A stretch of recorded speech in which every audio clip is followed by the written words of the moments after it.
Bom, o presente evento é realizado pelo projeto extensionista Sociedade de Debate João Pinheiro, da Fundação João Pinheiro, será gravado e utilizado para uso interno e externo. A gravação poderá incluir dados dos participantes, como vozes, imagens ou nomes. Ao participar deste evento, esteja ciente de que aceita e reconhece o acima descrito e concorda que a gravação do presente evento poderá ser utilizada pela FJP em seus canais digitais e ou em outros materiais de consulta ao sistema AFJP.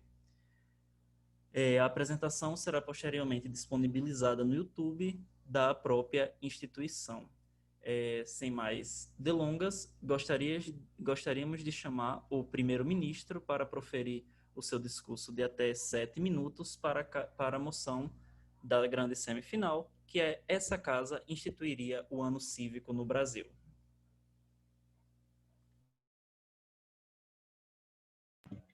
Gente, você consegue escutar? Só desligar aqui o ventilador. Eu já ligo. Ah, a câmera tá ligada.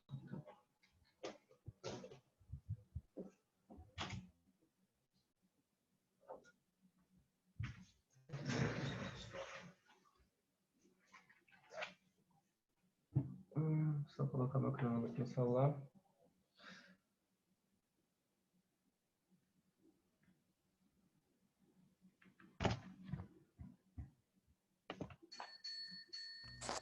Gente, só para saber, vocês viram o chat? Sim, A Laís tá... Lucas, espera um momento. A Zélia caiu? Laís, teste seu microfone novamente.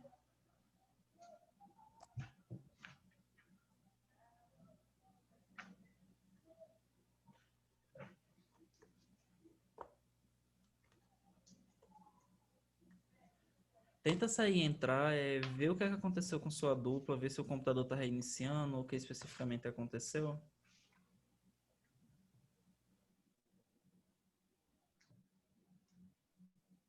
Danilo, rapidinho, eu já consegui entrar, só não sei se vocês estão me ouvindo bem. Como é que tá a situação aí? Ouvimos sim, tá ótimo. Tá ok. Agora a Laís Pronto. de novo. E Laís está tentando entrar. Gente, é porque eu já fui tombada 2 vezes pela minha internet. Então, assim, eu saí 2 vezes. Aí vamos tentar esperar que não saia de novo agora. Não posso iniciar agora. Não sei se eu vou esperar ainda lá isso. Só mais um momento. Oi, gente, agora vocês me escutam? Escutamos sim. Primeiro-ministro, Beleza. quando se sentir confortável, vou fazer a marcação do tempo pelo chat, tá bem? Eu vou iniciar o meu discurso em 5, 4, 3, 2, 1. O Brasil atual sofre de problemas endêmicos de corrupção, desengajamento e desunião política que pioram a democracia e o debate político de maneira geral. O que a gente está falando aqui, basicamente, instituir ano cívico, ele nas suas medidas é muito parecido com coisas como, por exemplo, você se alistar, sendo que ele tem uma diferença clara, que você efetivamente recebe para fazer isso em um bom salário, um salário mínimo, e que o quê? Essas condições já são estabelecidas em coisas como, por exemplo, se você não votar ou você não se alistar, você também não pode se inscrever em faculdade, você também não pode tirar passaporte, as coisas já são comuns aqui no Brasil e não são nada absurdo do lado da oposição. Mas o primeiro ponto que a gente vai falar aqui é a ideia da criação de um sentimento coletivo. Nota que a gente está falando aqui de você fazer parte de uma coisa. Isso quer dizer que você vai trabalhar durante o ano ganhando para isso, para contribuir dentro da máquina pública. A gente acredita que isso é extremamente importante. Nota como que não só você vê a importância a partir do momento que você está contribuindo e você entende por que a máquina pública é tão importante, porque os serviços públicos são tão importantes. Mas mais do que tudo, você cria um sentimento de unicidade quando você começa a ver não só como Estado, mas como você pode ajudar. A gente acredita com um enorme exercício de empatia, você trabalhar para alguém e você efetivamente ver como que naquela sua posição você pode ajudar aquelas pessoas que estão no mesmo país que você e que você precisa que o país esteja o melhor progresso para que todo mundo seja assistido de maneira geral. É, na prática, um momento altruísta puro, em que você deixa de lado todo o seu ganho pessoal para ajudar as pessoas. A gente acredita no primeiro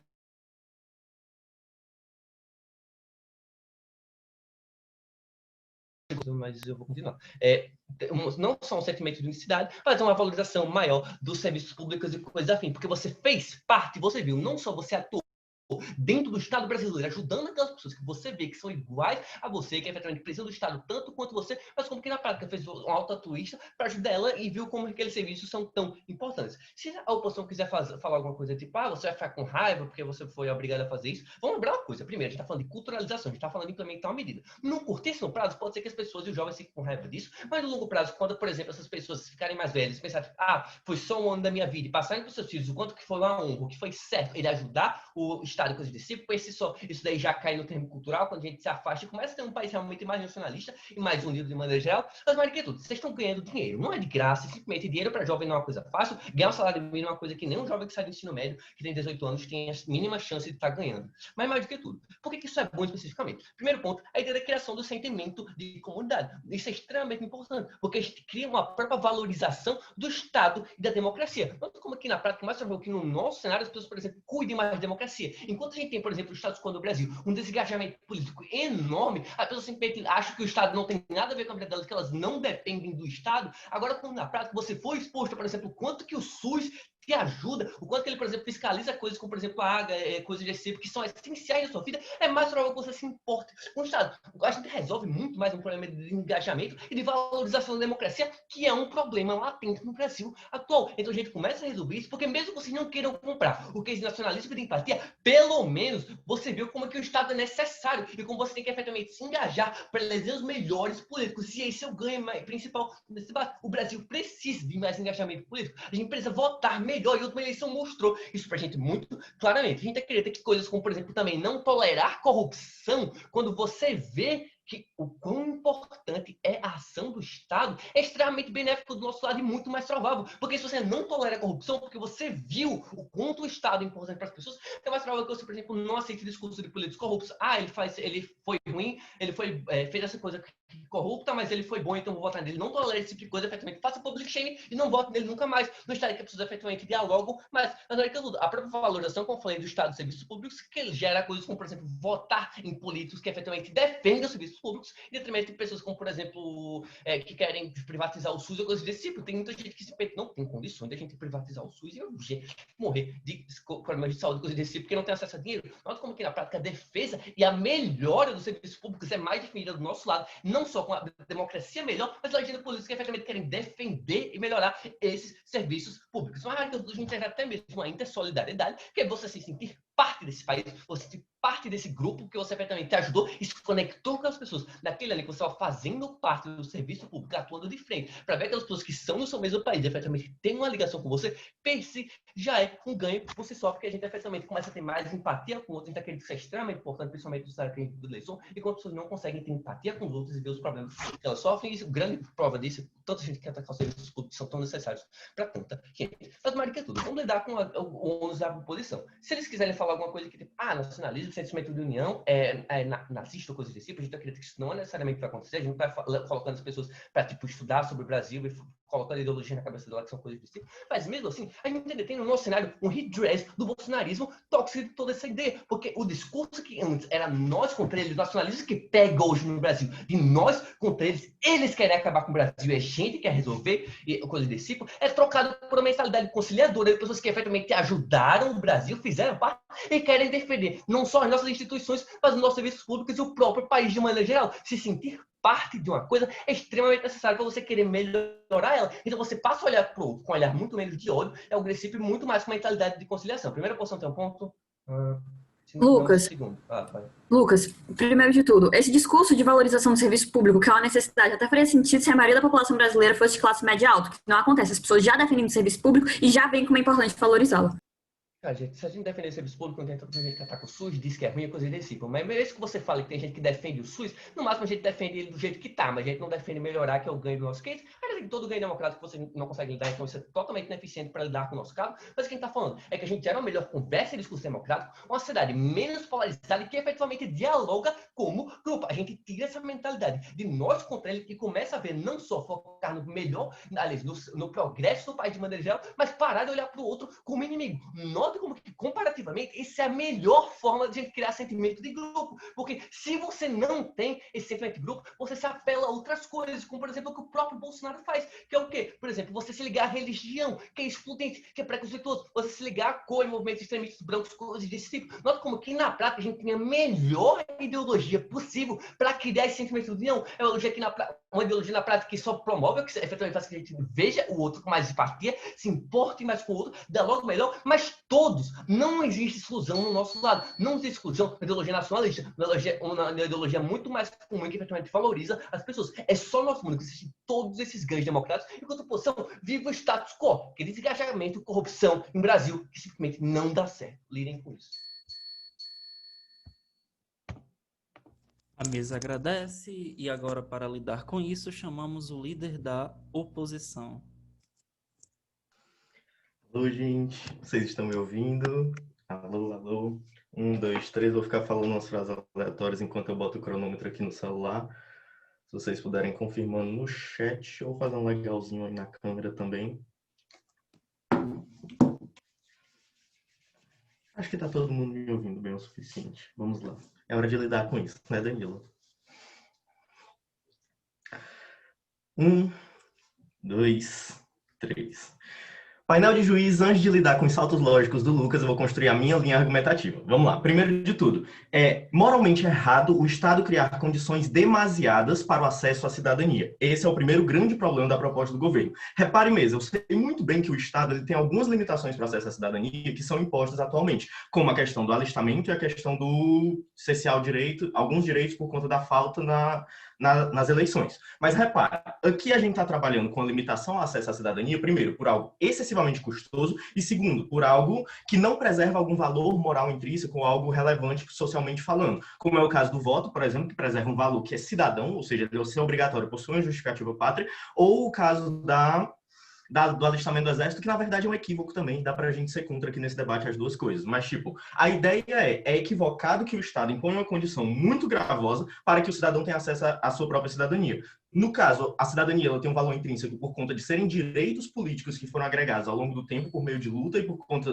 deles serem necessários para que o cidadão se posicione na sociedade, ou seja, a cidadania é relevante e é importante para esse debate, e é muito custoso porque a gente está cobrando 1 ano de vida da pessoa, tirando ela de seus objetivos principais, através de uma remuneração minimamente razoável, mas que foge ao que ela interessa e que basicamente você só vai ser cidadão, você só vai ter acesso aos seus direitos políticos mais básicos dentro da sociedade que a gente vive se você cumprir essa condição que custa 1 ano inteiro da sua vida. Ou seja, a gente não tá trabalhando com sair no domingo uma vez para ir votar, sair um dia da semana para ir se alistar no exército e receber sua reservista. A gente tá falando com perder 1 ano inteiro de vida que você pode ou não querer aquilo. Se você não quiser, é um absurdo para você acontecer aquilo. Ou seja, é um cerceio ao direito à cidadania que o Estado deveria, por funcionalidade, por princípio, defender que todos os cidadãos tivessem acesso a ele, e não restringi-lo por uma condição tão pífia, que o governo falha muito em provar qualquer valor intrínseco que isso daí tenha.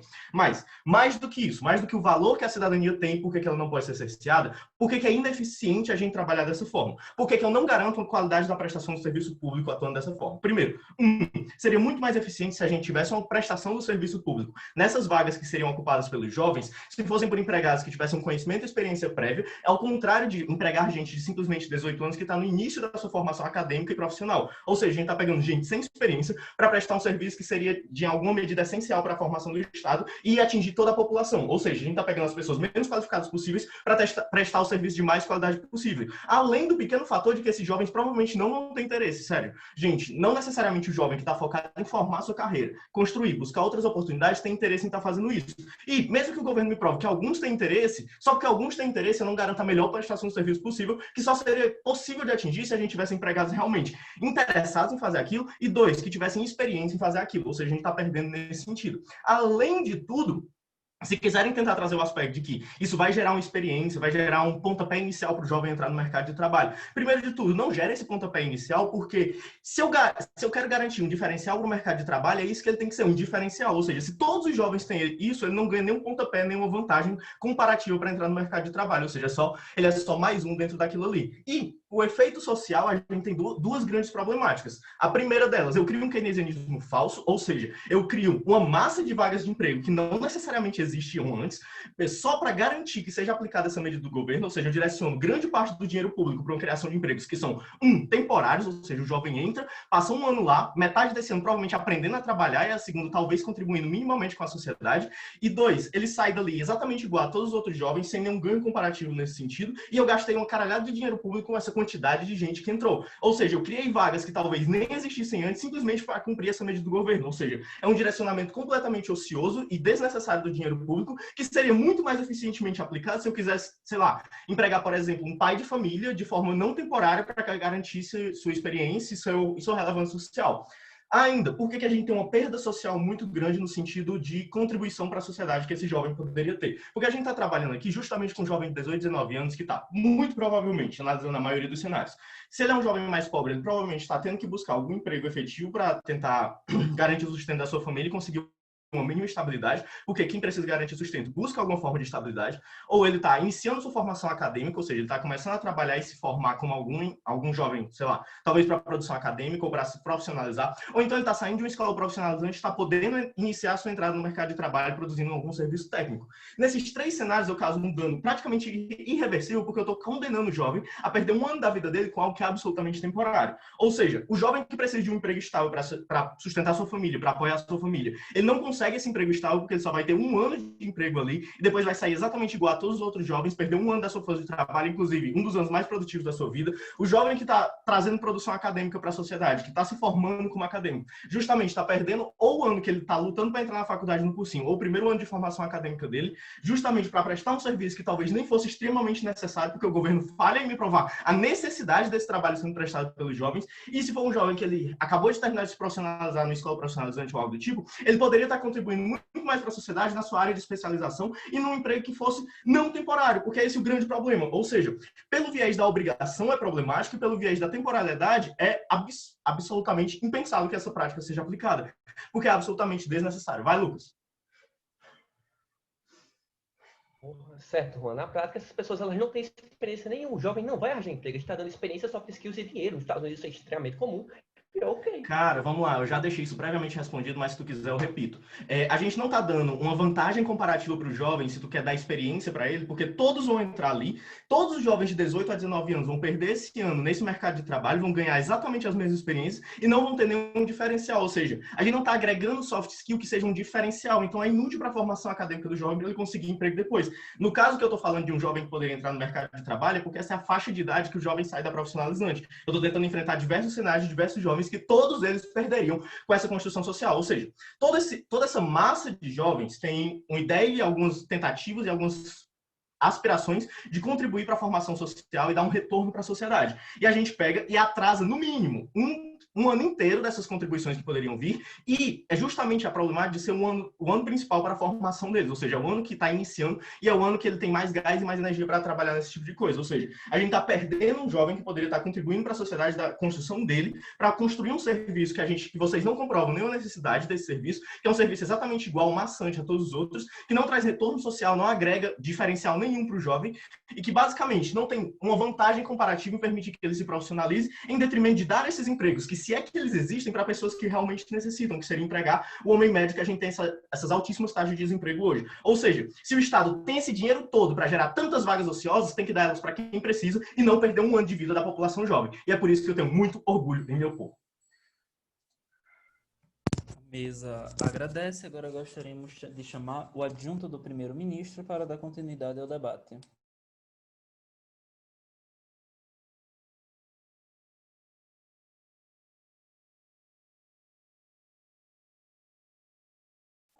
Deixa eu só desconectar o Bluetooth da caixa de som, porque minha irmã tá reclamando aqui. Um segundo. Enquanto isso, eu estou testando o microfone, então se vocês me escutam, podem falar já, desde já. Mas desmutem para falar, porque... Aqui, pronto. Ai, velho, deixa eu só pedir pra galera falar um pouco baixo também. Ah, não, beleza.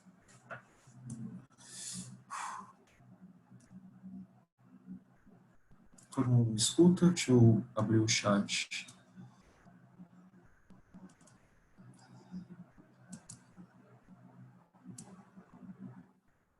chave. Danilo, meu áudio está tranquilo?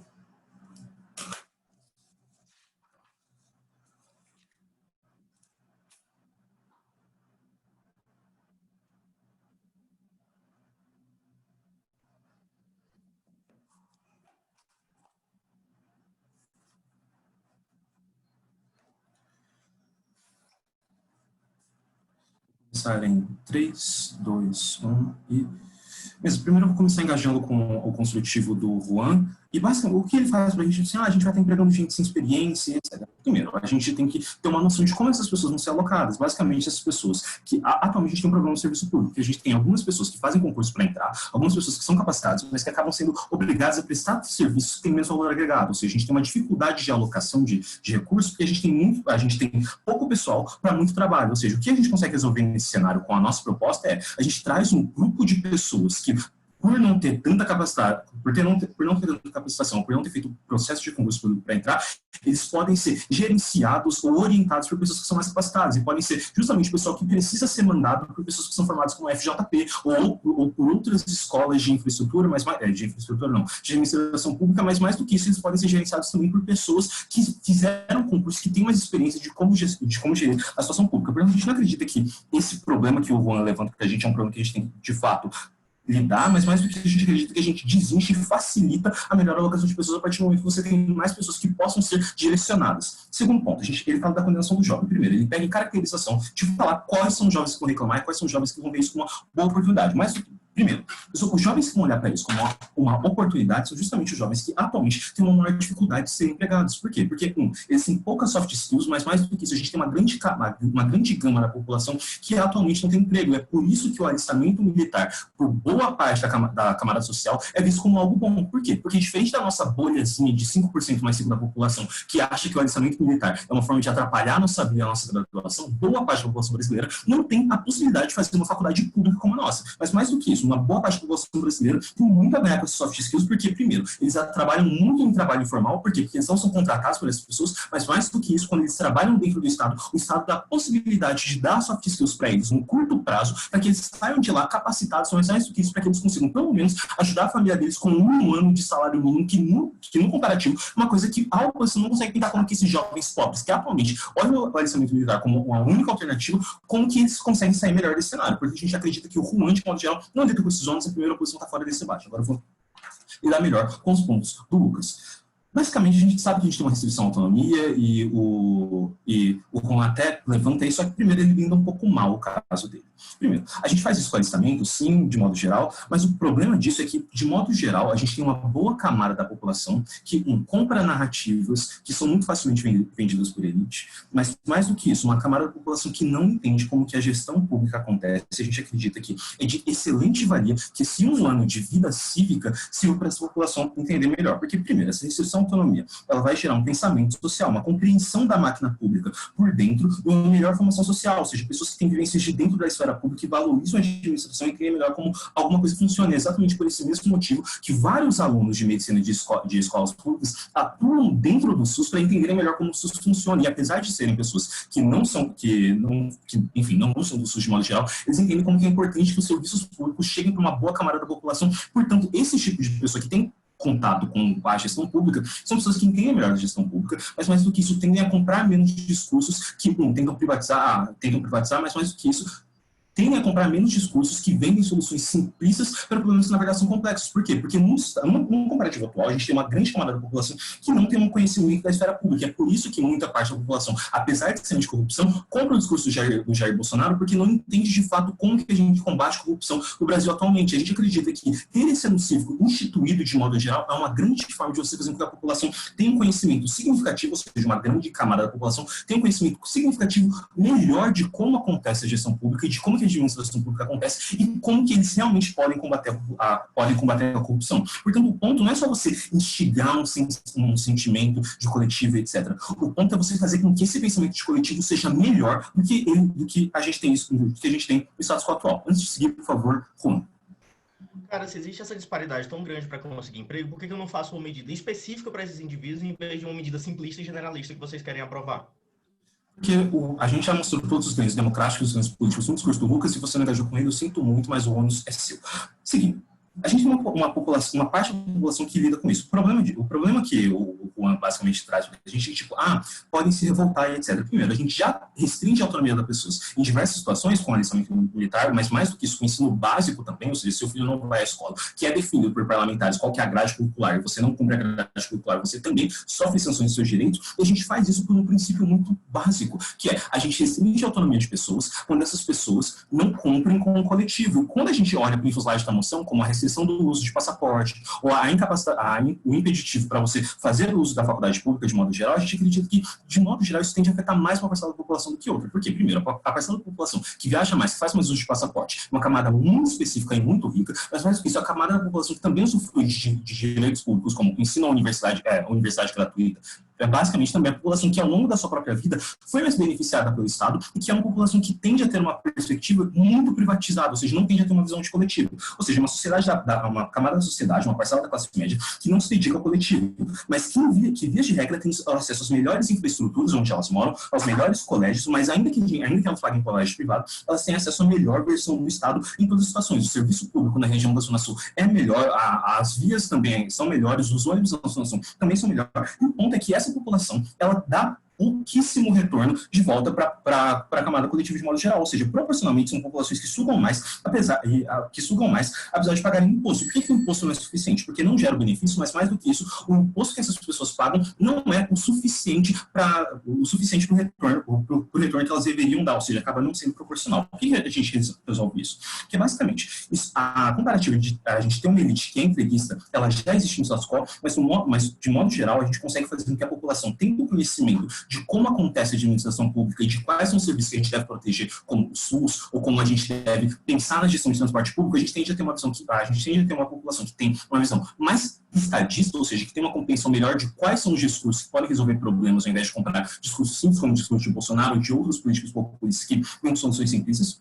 Mas mais do que isso, é uma população que tende a se defender melhor, porque ela sabe qual proposta é razoável, qual proposta não é, e sabe como engajar com problemas. E essa é a resposta para a informação que a Júlia faz para o Lucas. A população entende como a administração funciona e ela consegue engajar melhor com essas narrativas que já existem por parte dessa elite entreguista que se recusa a engajar com o coletivo de modo geral. Ou seja, a elite de modo geral ela já controla as mídias, já vende as narrativas que fazem com que a gente tenda a ter uma visão menos nacionalista do que no geral, mas a partir do momento que a gente faz com que pobres e uma grande camada da população entenda de fato qual a relevância de serviços públicos e como eles acontecem, a gente tem uma possibilidade de uma contra-narrativa a essa elite entrevista. Por esse motivo, sou muito obrigado.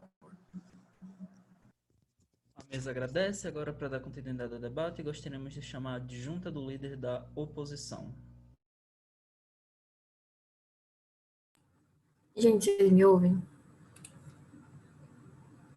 Sim? Peraí que eu tô lendo igual. Tá. Todo mundo me escuta. Eu não vou ver vocês. Peçam pelo chat, ponto. Que me desconcentra. Aqui. Seja.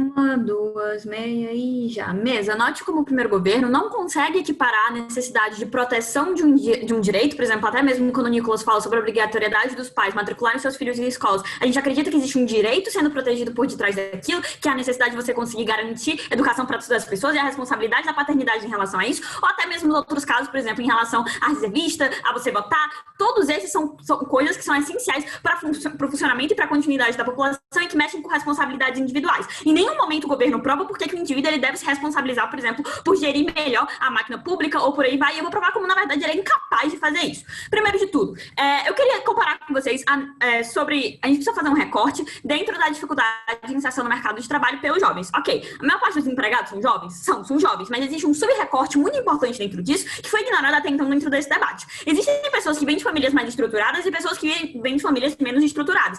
Notem que, apesar de a gente ter um desemprego muito grande por parte da população jovem, boa parte desse desemprego ele é puxado mais para baixo pelas pessoas que não têm, por exemplo, uma estrutura prévia, que não têm, por exemplo, a oportunidade de serem inseridos, porque eu fui para um curso, por exemplo, eu fui para uma escola melhor, ou, por exemplo, eu tenho uma pessoa na minha família que pode me empregar, ou eu posso prestar algum tipo de serviço, etc e tal. Essas pessoas que já sofrem de uma vulnerabilidade social e econômica como um todo, elas já estão colocadas para trás. Colocar uma medida que dá a mesma solução para todos os indivíduos é simplesmente pegar todo mundo que estava num patamar abaixo e colocar num patamar acima, sem necessariamente corrigir o problema de distorção social para essas pessoas que não têm mais oportunidade como um todo. Um exemplo muito claro de uma contraproposta que poderia rolar, ou que, por exemplo, já existe dentro do status quo, é o programa Jovem Aprendiz, em que você pega essa parcela vulnerável da população, desses adultos novinhos, coloca dentro das empresas por um período prolongado de estágios e essa lógica de inserção, ela é regida pela vulnerabilidade e você dá, inclusive, para essas pessoas a oportunidade de uma continuidade. Porque, notem, mesmo, se a gente quer corrigir a possibilidade desses indivíduos, eles serem, de fato, inseridos dentro do mercado de trabalho, a gente não pode optar por uma medida que seja temporária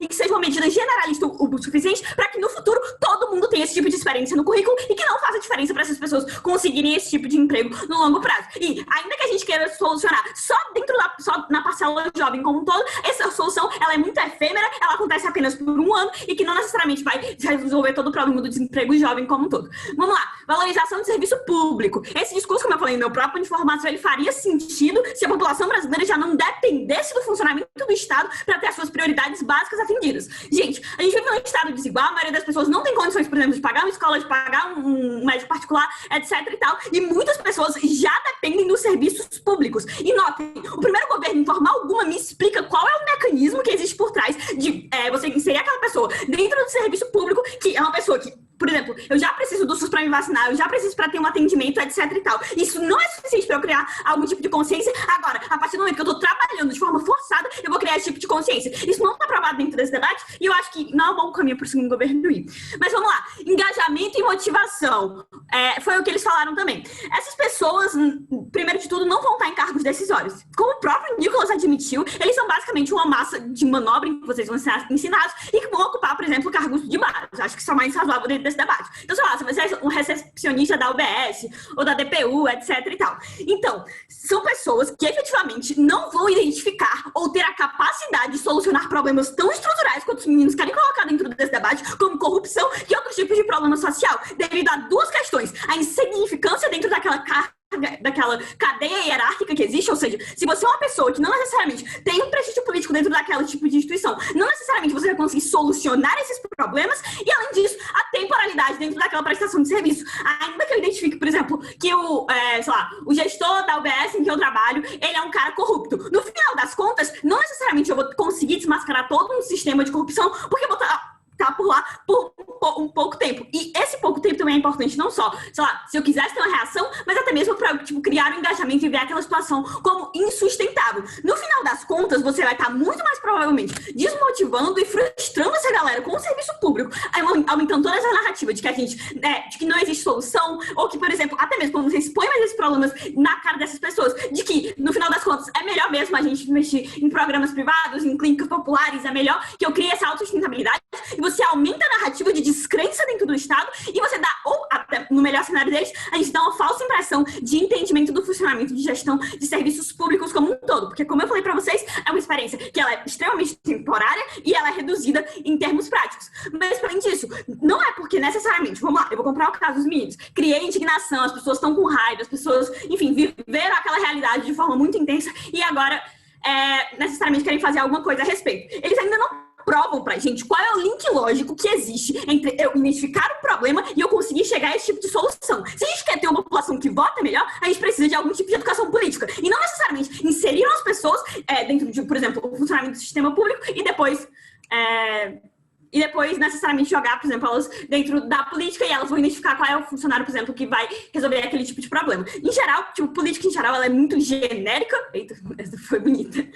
Ela é muito genérica e não necessariamente a gente vai ter esse link. Antes disso, segunda casa tem ponto? Júlia, tenha a oportunidade de engajar com um cenário em que essa medida também possui uma finalidade justificativa, tal qual o voto obrigatório tem e o serviço militar. Lide com isso. Tá, eu já lidei com isso. Se existe uma necessidade de a gente pegar e lidar, por exemplo, querer gerir, por exemplo, querer dar oportunidades para essas pessoas como um todo, no final das contas, a gente não vai estar solucionando esse problema social. E, além disso, como o Juan já explicou ao longo do discurso dele, a gente está criando um gasto que ele não é por demanda. Então, agora a gente tem que estar criando uma receita dentro das contas do Estado para que ele, por exemplo, possa contratar essas pessoas e que isso aloca uma parte significativa do nosso orçamento ou uma parte que poderia ser utilizada em outras questões que sejam mais urgentes. Gente, ó, agora a gente não está pagando mais a conta em razão do problema, mas em razão de um problema artificial que a gente cria de necessidade de empregar essas pessoas. No final das contas, a gente precisa, por exemplo, de insumo para comprar medicamento ou de insumo para estruturar melhor as escolas, etc. e tal. A gente precisa focar nessas questões. E outra análise que eu queria falar com vocês. A contratação de pessoas com menor qualidade de experiência como um todo, ela não é uma coisa racional do ponto de vista de melhorar o sistema público como um todo. Por quê? Se a gente quer otimizar esse tipo de prestação de serviço, a gente precisa fugir da mediocridade. A gente precisa empregar e colocar pessoas lá que possam revolucionar. E não pessoas que, por exemplo, parecerem educadas e depois as pessoas usarem esse tipo de know-how na vida delas. No final das contas, se existe uma prioridade de prestação e de atendimento das vontades da população como em geral, a gente não pode necessariamente apostar nesse tipo de atraso dentro do nosso sistema, nesse tipo de gasto de receita que poderia estar sendo muito mais bem utilizado, muito mais bem alocado e atendendo, inclusive, a uma demanda muito mais urgente e mais importante que a prestação de serviços básicos para a garantia da dignidade humana. Obrigada. A mesa agradece. Agora, para dar continuidade ao debate, gostaríamos de chamar a membra do governo.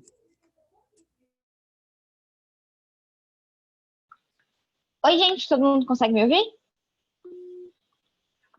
Me dá só um minutinho para eu colocar o cronômetro. Vocês estão meio travando para mim. Então, principalmente se a oposição puder falar alguma coisa para quando, tipo, aceitar ponto, algo assim. Alice, você quer desligar a câmera?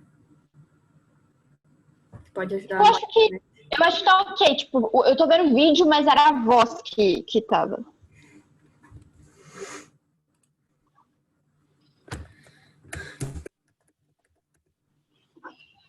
Tá bom? Todo mundo consegue me ouvir bem? Eu acho que por enquanto tá dando. Se travar, eu eventualmente falo pra vocês alguma coisa assim. Tá bom? Então, assim que o chair me reconhecer, tá bom.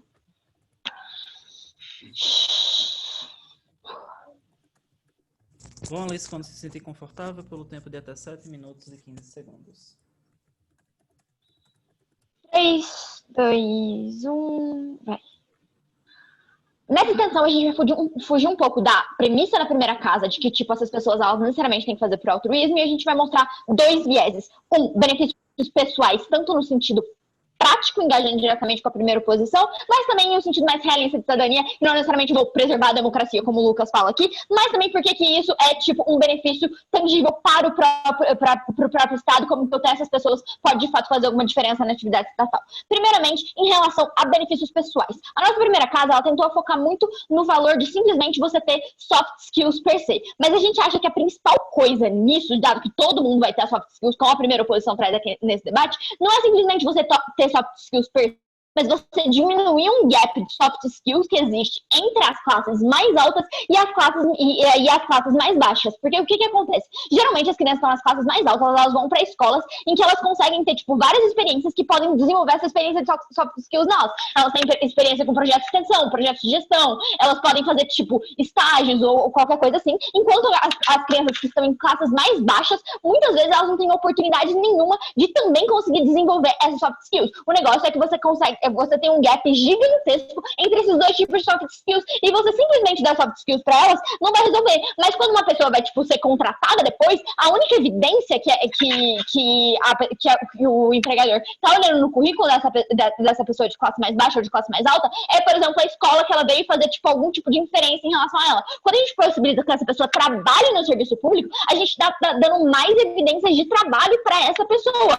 A gente tá dando mais evidências de que essa pessoa de fato consegue trabalhar e esse tipo de coisa. E mais do que isso, se a preocupação da primeira oposição aqui é você ter, tipo, futuros empregos depois, etc., a gente tá dando um networking que ele pode impulsionar muito mais o futuro emprego do que simplesmente aquela pessoa que vai, tipo, jogar um currículo e a pessoa vai ver ou não vai ver. Ela vai ter pessoas que vão, de fato, conhecer como que é o trabalho dela na prática e pessoas que muitas vezes são jovens que eles não têm perspectiva nenhuma. Quando a gente coloca eles nesse lugar, a gente tá também incutindo neles um sentimento de que eles podem sim ser valorizados, eles podem sim estar no mesmo ambiente ciente de que pessoas que muitas vezes têm mais dinheiro, têm mais oportunidades do que ele, então você acaba gerando uma motivação nesse jovem para procurar trabalhar, tipo, por vias legais, etc, e não necessariamente ele ter que ir para alternativas, tipo crime, esse tipo de coisa, simplesmente porque ele não tem dinheiro ou ele não tem nenhum outro tipo de opção. É muito mais do que simplesmente você dar soft skills, é você diminuir um gap e você dar mais evidências, você dar mais networking, todas as coisas que potencializam a obtenção de um emprego depois. A gente acha que esse 1 ano que eles acham que é tão vital para uma pessoa que, tipo, ela nunca vai conseguir, que ela pode ficar 1 ano procurando currículo, 1 ano com emprego garantido, já faz muita diferença. Mas mais do que isso, também gera um senso de responsabilização, e aí entra em um ponto muito mais realista, um ponto muito mais realista em relação ao ponto da cidadania deles, que a gente não acha que simplesmente a pessoa vai começar a, sei lá, a se preocupar com democracia ou alguma coisa assim, porque dependeria de ela ver, sei lá, as coisas positivas, ela ter uma experiência positiva no serviço público, e para ela valorizar o serviço público querer defender ele, que é uma coisa que a primeira casa não prova. Mas a gente acha que em qualquer cenário, a experiência dela sendo boa ou sendo ruim, ela pelo menos vai ter um conhecimento que possibilita ela votar melhor e a identificar planos de governo de uma maneira melhor. Porque quando algum político vai lá e fala alguma coisa sobre alguma medida sobre o serviço público, se aquela pessoa ela tem um conhecimento específico sobre como é que o serviço público funciona, é muito mais difícil você enganar essa pessoa, ou você colocar, você enganar essa pessoa, ou você passar propostas irrealistas, como a gente vê que acontece em 200 mil eleições. Então a gente acha que isso, em última instância, acaba dando uma elevada no debate político, porque agora essas pessoas têm um conhecimento específico, mas também um senso de responsabilização, porque em algum momento elas fizeram parte daquele serviço público. Então a gente acha que quando elas fazem parte desse serviço público e os políticos diretamente falam sobre mudanças no serviço público, elas têm mais autoridade para falar a respeito, e é uma coisa que a gente acha que toda a população poderia se aproveitar melhor. Mas em terceiro ponto, e já elencando aqui como é que isso é bom para o governo em si, é que a primeira posição nesse debate, ela tendeu muito falar, tipo, a gente vai estar gastando recursos com pessoas que não necessariamente precisam, a gente podia dar esse recurso para pessoas menos privilegiadas, etc. Só que o problema é, muitos dos jovens que mais vão se beneficiar, a maior parte dos jovens no Brasil são jovens de baixa renda, que eles já se beneficiam, por exemplo, de políticas de assistencialismo. Quando a gente está dando, tipo, não só uma política que acaba dando dinheiro para eles, mas acaba dando experiência para alavancar eles para os empregos posteriores, o que a gente está fazendo, em última instância, não é gastar dinheiro do governo, a gente está aquecendo a demanda, porque a gente está colocando dinheiro no bolso de pessoas que não naturalmente teriam dinheiro. Então, o que acontece quando a gente aquece a demanda? A gente dá mais poder de compra para essas pessoas conseguirem ser mais demanda do setor privado. Então, quando a gente faz isso, existe todo um efeito de cascata de você gerar novos consumidores na sociedade, que acaba fazendo com que o próprio setor privado também tenha uma demanda maior para atender. O setor privado com uma demanda maior para atender de pessoas que não são consumidoras hoje em dia e vão passar a ser, porque agora elas têm dinheiro no bolso, faz com que eles contratem mais pessoas. Até mesmo essas outras pessoas que, às vezes, tipo, um salário mínimo é muito baixo para elas sustentarem uma família inteira, etc. Como é o exemplo do pai de família de vocês. A pessoa que está recebendo um salário mínimo por si só, e ela é uma pessoa jovem, etc., por mais que ela ajude um pouco em casa, ela tem um custo de consumo que acaba aquecendo muito a demanda e gerando um efeito econômico em cascata de arrecadação de imposto até para o próprio Estado, de arrecadação para o próprio setor privado. Então, na verdade, todo esse benefício ele não é simplesmente gasto, a gente não joga dinheiro fora. Esse dinheiro investido nas pessoas, na base, vai acabar fazendo com que elas voltem pra gente. Juan? Alice, voltando para o clash do mercado de trabalho, a competição ela continua desleal porque é uma solução que não se adequa às desigualdades factuais que a gente tem. Então, o jovem que ele era mais rico, ele vai continuar... Sim, ela continua desleal, mas você percebe que agora no nosso cenário ela continua menos desleal no cenário de vocês, que a gente não tem nem esse tipo de coisa. Então, tipo, ok, essa deslealdade a gente acha que vai acontecer de qualquer jeito, mas pelo menos eu quero que o empregador ele possa ver, tipo assim, na entrevista de emprego, ele possa perguntar pro jovem de classe alta e de classe baixa como é que foi sua experiência no seu 1 ano de serviço obrigatório. E talvez o jovem de classe baixa que nada na vida dele falasse que ele podia ter alguma coisa positiva ou algo assim, ele mostra que ele teve uma experiência razoável, etc. Ele pode ter uma chance simplesmente que essa desigualdade diminuiu. Mas além desse ponto da demanda, a gente acha que o Estado ele também acaba se beneficiando muito mais, porque o que acontece? Hoje, apesar de a gente ter um funcionalismo público grande, a gente não tem um funcionalismo público grande no setor de trabalhos infraestruturais, que é uma coisa que acaba faltando muito para o próprio Estado. Ou seja, ele tem dificuldade de contratar trabalhadores de infraestrutura, principalmente por esse valor de um salário mínimo. Quando a gente tem isso, a gente está dando mais trabalhadores em áreas de infraestrutura, possibilitando que a gente faça não só mais obras públicas, mas que esses trabalhadores eles são mais jovens, eles têm uma cabeça muito mais positiva para tentar fazer medidas de inovação, etc. E não necessariamente a cabeça de uma pessoa que veio do mercado de trabalho desde sempre. Então é muito mais fácil a gente incutir novas éticas, novas práticas de trabalho nessas pessoas, porque elas estão entrando agora. Elas podem dar opiniões diferentes, elas podem fazer as coisas de um jeito diferente. Então o Estado só tende a se beneficiar e pessoalmente as pessoas só tendem a se beneficiar sem os saltinhos lógicos que a primeira casa fez aqui, em termos práticos, em termos realistas, em termos de conhecimento e de know-how. Por isso, muito... A mesa agradece. Para dar continuidade ao debate, gostaríamos de chamar membro da oposição para proferir seu discurso de até 7 minutos. Oi, gente, vocês estão me ouvindo? Deixa eu só tirar esse plano de fundo aqui que tá sem querer. Beleza. Vou começar em... Tá todo mundo me ouvindo, só para confirmar? Deixa eu ver aqui no chat.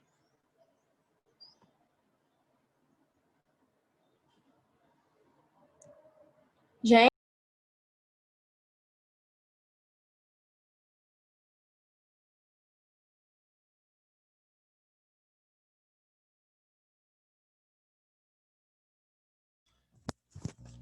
Laís, você está aparecendo aqui como mutada. Ah, agora foi? Sim. Ai, que susto. Tá, vamos lá. Já vou começar. Vou começar em 3, 2, 1. Bom, parece que todos os governos aqui ignoram que quando a gente está tratando de políticas públicas, a gente não pode apenas tirar uma narrativa da cabeça e tentar implementar, porque o risco disso para aquela população é muito alto. A gente precisa de ter alguma métrica de sucesso que embase isso. A gente pode ver que vários países no mundo, que nenhum país no mundo que se preze, nenhum país que realmente teve sucesso, implementou uma política como essa. E eu vou trazer aqui os motivos pelos quais a gente não teve a implementação dessa política. Bom, em primeiro lugar, o alto custo para o Estado. O Brasil, principalmente, já é um país com um alto risco fiscal. E a gente vai maximizar isso. Por quê?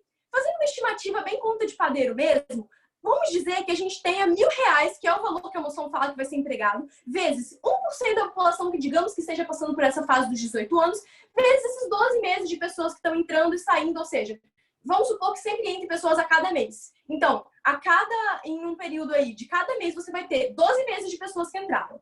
O resultado disso é 24 bilhões por mês, mais ou menos, de déficit. Isso daria um problema de 288 bilhões por ano. Qual é o problema disso? O Brasil, em 2019, teve mais ou menos uns 100 bilhões de déficit. O problema disso é que a gente está quase quadruplicando o déficit brasileiro. Isso é uma estimativa mais ou menos que eu fiz. Mas mesmo que fosse de 1/3 da estimativa que eu fiz, ainda assim a gente estaria duplicando o déficit. Qual é o problema disso? Um impacto muito grande é que a gente afasta investimentos externos. Os investimentos externos são essenciais porque eles geram empregos, geram diversos outros benefícios para a nossa população. Com esse afastamento devido ao risco fiscal, e sim, o afastamento ocorre pelo risco fiscal, inclusive vem ocorrendo agora. A gente teve uma fuga de capitais, uma fuga de empresas muito grande devido à pandemia e devido ao aumento do risco fiscal que o Brasil está tendo e não está tendo como pagar, não tem como pagar, o endividamento está muito alto, tem quase 100% do PIB. Então, o que a gente tem aqui? Com esse risco fiscal, no cenário da oposição, a gente já tem esse risco fiscal, ok, vamos partir dessa premissa. Mas no cenário da oposição, esse risco fiscal, no cenário do governo, esse risco fiscal, ele se intensifica. E o problema disso é que a gente tem menos emprego, principalmente para a população mais pobre e mais necessitada, que está desempregada atualmente, e que pode ficar ainda mais desempregada nesse cenário por essa fuga de capitais, de investimentos.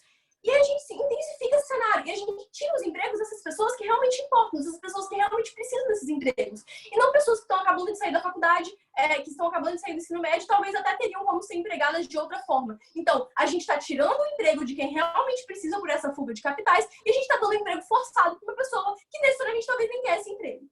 Bom, outro impacto também. Você diminui a geração de riqueza dentro daquele local e a movimentação da economia. Porque, sim, você vai ter um afastamento desses investimentos. Então, vamos lá. Qual é o problema disso? Você está piorando a situação daqueles que mais precisam. Vou trazer exemplos aqui para vocês. A Amazon ia vir para o Brasil, só que ela não veio devido ao risco fiscal. Ela desistiu de vir, porque ela não viu como queria ajudar a empresa dela devido ao alto risco fiscal do Brasil, a situação que tende a piorar. No cenário do governo, isso se intensifica ainda mais, devido a essa praticamente duplicação, quadruplicação desse déficit. Outro ponto também, a Argentina, quando ela teve problemas fiscais muito grandes, ela foi praticamente imposta a controlar melhor o seu risco fiscal porque as pessoas estavam ameaçando tirar o capital de lá e a gente ia ficar em uma situação muito complicada, porque ela não tinha uma geração de emprego interno. Então, a gente tem aqui um ponto que é insustentável de ser bancado. Não tem como a gente bancar essa política pública. A gente tem que analisar, sim, a viabilidade dessas políticas. E só a gente aqui na segunda oposição está trazendo isso de maneira satisfatória. A primeira oposição não frisou esse ponto tão essencial para o desenvolvimento do nosso Estado e a geração de emprego para quem realmente mais precisa. Outro ponto aqui, a ineficiência e a falta de produtividade, além da falta de demanda para a gente gerar esses empregos. O que acontece? Esses gastos, eles são ineficientes. E por que eles são ineficientes? A gente não tem demanda para todo esse trabalho, para esse emprego dessa mão de obra. O que vai acontecer? A moção fala claramente que cada um vai escolher o emprego que quer. Então, digamos que 80 pessoas escolham trabalhar na área da saúde, mas quase ninguém escolhe trabalhar na área, sei lá, de engenharia. Qual é o problema? A gente vai estar colocando muita gente em um lugar que talvez nem precise de toda essa demanda. Então, a gente gera uma superlotação daquele local, enquanto em outros locais podem estar faltando pessoas para trabalharem. Então, qual é o problema aqui? Se você tem muita gente querendo ir para uma área, e sim, elas podem escolher porque a moção fala, você pode ter até mesmo a geração de construções ou de algumas coisas que não são necessárias naquele momento, simplesmente para empregar essa demanda que está sendo forçada aí nesse sentido. Então, a ineficiência desse trabalho aqui é inegável. Outro problema, a produtividade desses estudantes é muito baixa. Eles acabaram de sair do ensino médio. Eles não têm conhecimento técnico nem especializado para isso. Eles não têm esse conhecimento todo para trabalhar e realmente fazer a diferença nessas áreas. Então, o que vai acontecer? A gente simplesmente vai ter um emprego de mão de obra que não vai gerar tantos contributos assim. E essa pessoa vai estar praticamente gastando tempo, ou até mesmo no cenário que ela aprenda alguma coisa. Primeiro, talvez ela nem queria aprender aquilo, talvez ela nem queria entrar aquilo. E segundo, mesmo que ela esteja ali fazendo alguma diferençazinha, é muito mais fácil você ter uma pessoa mais especializada que consiga lidar melhor com aquela demanda. Eu vou dar o play para o primeiro governo. A atração fiscal a gente resolve com política econômica, não é ano cívico que vai foder com tudo. Mas mais do que isso, Israel tem um programa exatamente análogo a esse, não afeta a economia, porque eles têm outras políticas para resolver esse incentivo fiscal, mas mais do que isso. Entende? Vamos lá, você pode falar que tem políticas econômicas que podem consertar isso, mas não tem como a gente consertar simplesmente com política econômica, seja, sei lá, de diminuição de juros ou qualquer coisa assim, não sei de que tipo de política econômica você está falando, mas você não tem como diminuir de maneira satisfatória esse déficit, porque como que a gente diminui déficit? A gente diminui controlando o gasto. O problema que vocês estão colocando aqui é da gente aumentar ainda mais esse gasto. Isso não faz sentido. Não é só política econômica, não sei qual tipo você está falando, mas não é só esse tipo de política que vai resolver esse problema. A gente tem que controlar os gastos, e vocês não pregam isso, vocês simplesmente pregam o contrário. A gente tem que trazer aqui, em terceiro lugar, o custo de oportunidade enorme desses gastos. Já faltam serviços públicos e recursos de qualidade para suprir as demandas sociais. Então, aí você tem recursos escassos do governo que devem ser empregados com o essencial para aquela população. Então, você deixa de investir no que realmente importa no cenário de vocês. Eu vou trazer aqui um exemplo. Esse gasto estimado que eu citei, daria para você bancar educação pública de qualidade para essas pessoas, porque o orçamento é muito próximo desses valores. Segundo, criar ou intensificar programas sociais. Isso é praticamente o valor do Bolsa Família. Daria para você maximizar o bem-estar dessa população. Aliás, é muito mais que o valor do Bolsa Família. Terceiro, criar empregos para pessoas que realmente importam, para pessoas que realmente estão precisando de empregos, não pessoas que acabaram de sair do ensino médio e estão com a vida toda para ganhar. E outra coisa, o próprio SUS, que o primeiro governo citou aqui, daria para ser bancado com isso. Então, a gente gera aí mais um problema de não estar empregando esses recursos de maneira satisfatória para maximizar o bem-estar da população, que deve ser o fim geral de toda a política pública. Então, você criar esses empregos que não estão sendo necessários se mostra extremamente eficiente, que você deixa de empregar as pessoas que realmente importam, gasta um valor do Estado enorme que ele não pode gastar, e essa política pública é totalmente ineficiente. A mesa agradece. Agora, para encerrar o debate do lado da proposição, gostaríamos de chamar a whip do governo.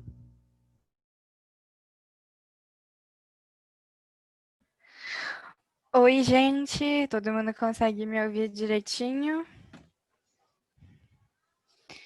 Enquanto isso, eu estou colocando o Debate Keeper.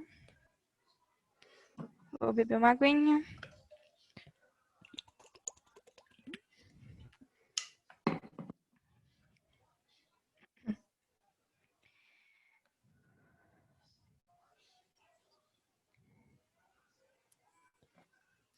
Vamos lá. Em 3, 2, 1.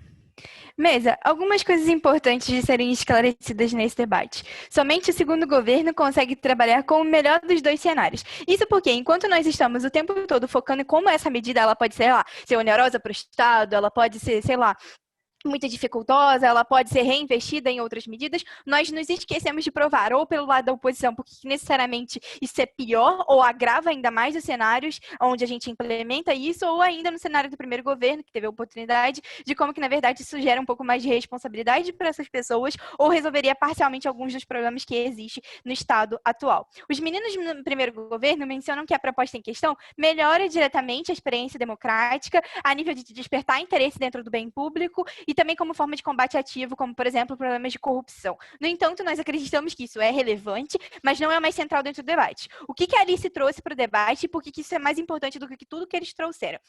Vamos lá. Primeiro, nós fizemos o frame sobre como que se importa para benefícios não apenas pessoais, mas sobretudo no sentido prático e realista e também diretamente para o Estado como um todo. A principal resposta que nós vemos dentro desse problema é justamente que a medida resolve, ou busca resolver de uma forma muito mais eficiente do que todas as outras contrapropostas ou coisas assim mencionadas pela oposição, que é justamente o gap de experiências entre essas classes. Grande parte das medidas dessas soft skills, elas são atribuídas única e exclusivamente a quem tem mais possibilidade de desenvolvê-las a longo prazo, ou até mesmo a priori, ou seja, essas pessoas às vezes já chegam dentro dessas escolas, dentro dessas universidades, com muito mais know-how de conhecimento e já partem de completamente lugares diferentes, ainda que elas estejam, sei lá, na UFRJ, na USP, no mesmo lugar. As experiências de compartilhamento são completamente diferentes. Nós vemos que essa medida ela surge como uma oportunidade experimental de ampliar esses horizontes, possibilitar uma maior rede de contatos e até mesmo servir como uma alternativa legal, agregativa e que traz mais base para essa pessoa ter novas oportunidades. Atuar diretamente na administração pública traz esse viés de responsabilidade para o jovem, que agora não mais vai se deixar levar por meras palavras bonitas, mas por um plano de ação concreto. Por exemplo, é o jovem que vai deixar de votar em um determinado candidato para a Prefeitura de São Paulo, que fala um monte de lorota sobre economia, simplesmente porque ele tem um discurso muito bonito sobre coisas que as pessoas acham que vai ser agregativa para o futuro delas. Na verdade, o que nós queremos fazer aqui é que elas consigam reconhecer que esse tipo de discurso ele é problemático, engajando diretamente com a lógica do setor público, fazendo com que eles conheçam a realidade de como atua a funcionalidade pública, como a administração funciona, através dessas perspectivas. Não se trata de uma proposta de esvaziamento do dinheiro público. Isso porque, primeiro, ele está sendo reinvestido em algo que vai vingar futuramente para essa pessoa, considerando que alguns podem, sei lá, construir carreiras políticas, carreiras dentro de gestores públicos e tudo mais. Segundo, até mesmo como uma oportunidade de aquecimento econômico, considerando também aqueles que vão evadir para o setor privado e não querem continuar dentro do setor público, mas que agora tem mais possibilidade de retorno direto para os cofres, porque eles vão ser contribuintes e não mais desempregados. A medida soma esforços em proposições de infraestrutura, algo que é extremamente relevante dentro do setor público atualmente, principalmente porque jovens possuem mais possibilidade de lidar diretamente com aquilo que vai direto atender às demandas sociais, como, por exemplo, trazer mais inovação, renovação e, sobretudo, produtividade. Hoje, o maior problema do setor público é ter funcionário fantasma que não faz nada pela administração pública. Essas pessoas, ainda que tenham um cargo pequeno ou qualquer coisa do tipo, estão diretamente se colocando como pessoas que estão na linha de combate a esse tipo de problema, de esvaziamento do próprio setor. Ok, vai lá, Ítalo. Juan, rapidão. Rafa, ainda que a gente gere um certo aquecimento de mercado, como isso compensa a perda na qualidade do serviço público que é necessário para a população? Cara, o que vocês não conseguem perceber é que não vai ter nenhum tipo de perda de qualidade no próprio processo público. Primeiro, porque não é como se essas pessoas entrassem lá dentro do setor público e não tivessem nenhum treinamento ou nenhuma capacitação para trabalhar diretamente com isso, o que vocês desconsideram dentro desse debate. E segundo, não é como se a gente estivesse, sei lá, dando a chave da Prefeitura de São Paulo para um cara que acabou de sair do ensino médio. Não, não é isso. A gente quer colocar essas pessoas na linha de frente da administração pública, mas não diretamente, indiretamente, o que for, como um viés de oportunidade para que eles no futuro consigam, sei lá, se eles quiserem ser um dia, sei lá, Jéssica Peixoto quer ser presidente do Brasil, que ela tenha a oportunidade de ser, e é exatamente isso que nós queremos cumprir aqui. Vamos lá, vou refutar o caso mais fraco da oposição e mais fácil de lidar aqui no debate, e depois engajo um pouquinho mais com o Ítalo e com a Júlia. O que a segunda oposição traz pra gente no debate? 3 premissas centrais. Primeiro, não podemos aprovar a medida porque ela é nova e arriscada. Segundo, existe um risco muito grande de risco fiscal. Terceiro, fuga de capitais e evasão de cérebros. Por partes, se nós fôssemos considerar que toda medida, só porque é nova e arriscada, não deve ser implementada, então assim a gente nunca faria políticas públicas no Brasil. Isso porque toda e qualquer tipo de política pública, ela requer uma burocracia que parte de um experimentalismo. Isso significa dizer que nós temos um país completamente diferente de outros, dentro da própria esfera da América Latina, que requer um nível de conhecimento diferenciado. Então, tudo que nós aplicamos aqui é contrassenso a qualquer coisa que é aplicada no mundo. Se nós fôssemos lidar com isso, por exemplo, programas como Fome Zero, programas como Bolsa Família, Minha Casa Minha Vida e qualquer outro tipo de programa de política pública que virou política de governo, simplesmente deixaria de existir justamente por conta desse risco que sempre existe. O Estado precisa ser esse tomador de risco, porque dentro desse pressuposto de correção assimétrica é onde ele deve atuar, porque vocês estão desconsiderando que esse dinheiro, na real, é demanda que gera mais aquecimento. Dentro disso, nós temos o risco fiscal aumentando cada vez mais. Minha bateria está acabando. Nós temos cada vez mais a possibilidade de fazer com que, dentro disso, a gente tenha cada vez mais correção de grandes problemas de assimetria, como, por exemplo, essa oneração direta que os governos têm de provar, que é algo que o próprio Fiat traz, que vocês ficam batendo, sei lá, que a proposta é inviável, que a proposta não é isso. Vocês não podem fazer isso. Que vocês têm que falar, sei lá, é que ele é cara demais e que a gente não tem como pagar. O que vocês não fizeram. E bem, fuga de capital, né? É muito mais fácil a proposta de vocês fazerem isso, já que a gente não vai ter emprego para ninguém, eles vão querer sair do país para poder serem empregados.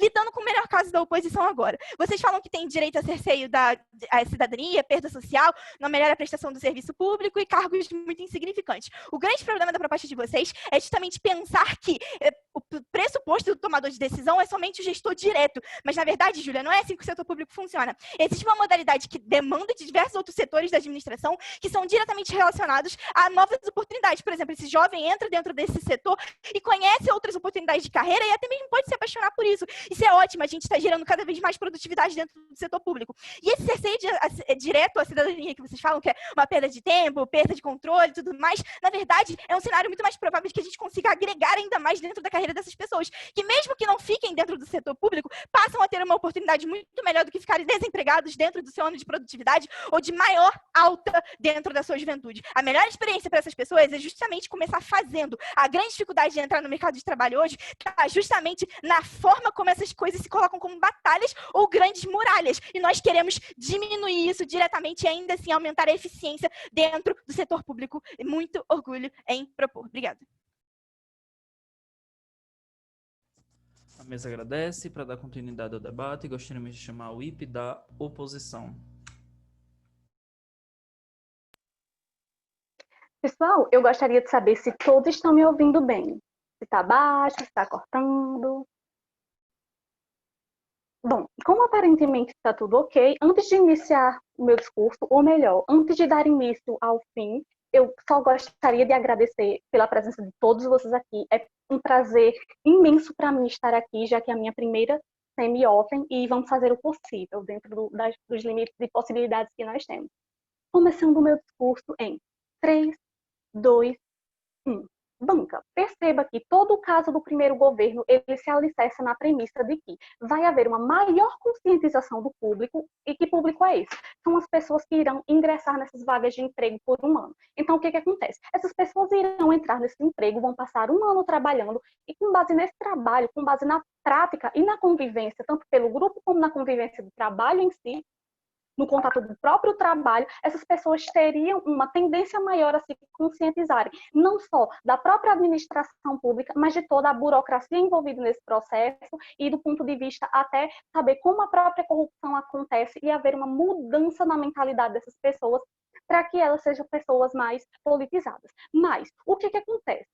Qual é o mecanismo que o primeiro governo utiliza para tentar comprovar justamente essa assertiva? A premissa do governo é justamente por base da convivência. Só que qual é o problema disso necessariamente? Primeiro, não é porque existe uma convivência direta por causa do trabalho ou por causa de outras pessoas que você necessariamente será uma pessoa conscientizada. E principalmente que essa conscientização ela acontecerá necessariamente em grupos. E principalmente em massas grandes. Por quê? E eu vou dar um exemplo grande para vocês. Primeiro ponto, hoje nós temos um sistema carcerário falido.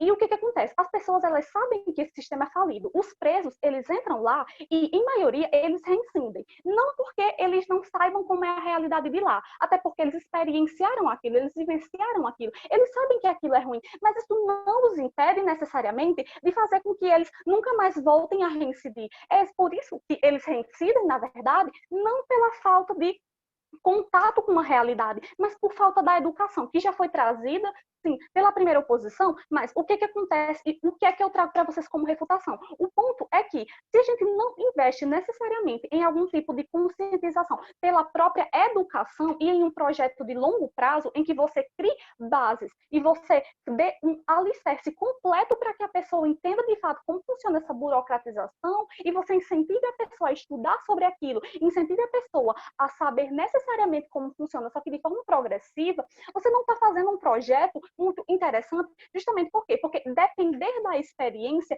não é uma forma necessariamente segura de que a pessoa de fato aprenda na prática. E eu já trouxe um exemplo fático para comprovar esse ponto.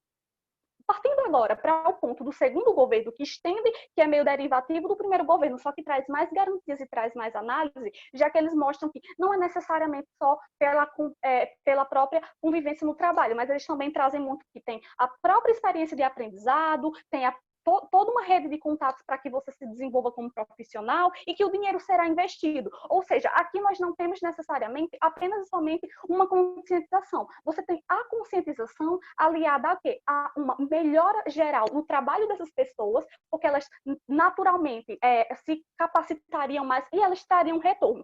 Só que, Mesa, observe qual é o problema desse ponto. O problema desse ponto é que, no melhor cenário, em que essas pessoas de fato se conscientizem, tanto pela experiência e também melhorem como um todo, o que a gente tem? A gente tem, e Laís mostra muito bem pra gente, a própria proposta por si só, diferente do que o segundo governo tentou pintar, Laís não tentou mostrar que isso é impossível. Ela mostra muito bem que essa proposta ela é muito onerosa. Então, o que é que nós temos? Nós temos uma proposta onerosa e demasiadamente onerosa que vai trazer um gasto muito grande para o governo. Aí, o que acontece? Mesmo que essas pessoas elas têm um aprendizado maior, a gente ainda tem um cenário em que, necessariamente, caso ela gere um retorno por ser uma pessoa contribuinte, ainda assim, esse retorno, ele não chegará nem perto do gasto total que teve essa política pública. Então, o que é que nós temos que pensar? Nós temos que pensar em políticas públicas, sim, que fomentem algum tipo de inclusão, sim, só que políticas públicas que, mesmo em um risco, e eu vou já trabalhar esse cenário em que Rafaela pintou sobre a questão de que as políticas públicas,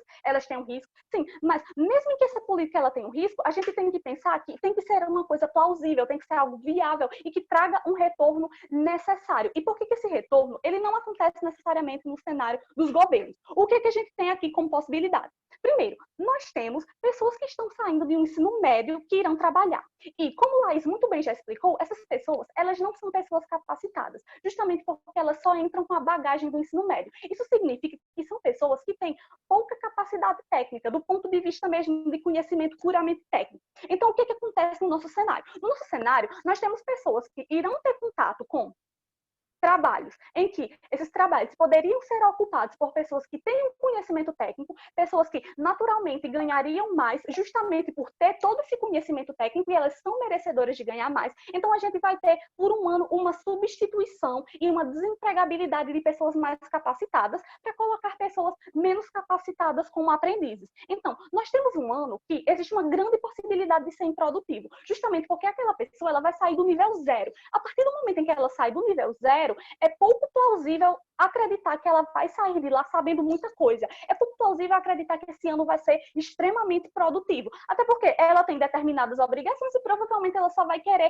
cumprir com essas obrigações pelo ponto de que ela está lá obrigada. E além disso, como Laís muito bem já trouxe, a gente tem um problema que é o quê? Aqui a gente está necessariamente destinando uma grande quantidade de verba que deveria ir para setores essenciais, setores que diminuíssem todo o nosso problema estrutural de desigualdade social. E não é só a desigualdade social, nós estamos experienciando uma realidade de intensificação das desigualdades sociais, que foi o que aconteceu com a possível volta do país, Brasil, para necessariamente um mapa da fome. Então, sim, a desigualdade está aumentando. Então, o que acontece? Aqui nós estamos tentando não pôr em prática um projeto que o quê? Que irá dar igualdade, porque sim, as pessoas com até 18, ou melhor, as pessoas de pelo não menos de 18 anos irão entrar aqui. Então, a gente assume que serão todas as pessoas com essa idade, inclusive pessoas ricas, inclusive pessoas de classe média, inclusive pessoas de classes mais baixas. Isso significa dizer que é uma igualdade de oportunidades. E por que que isso não é necessariamente bom? Porque não estamos... O cenário que nós deveríamos trabalhar não é um cenário de...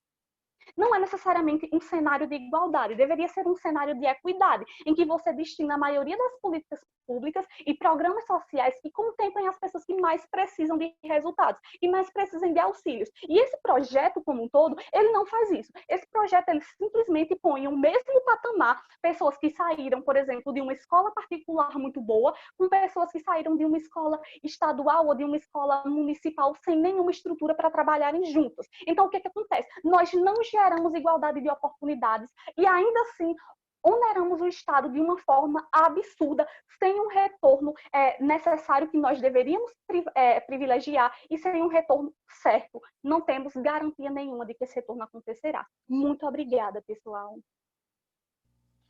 Muito obrigada, a mesa agradece. Pede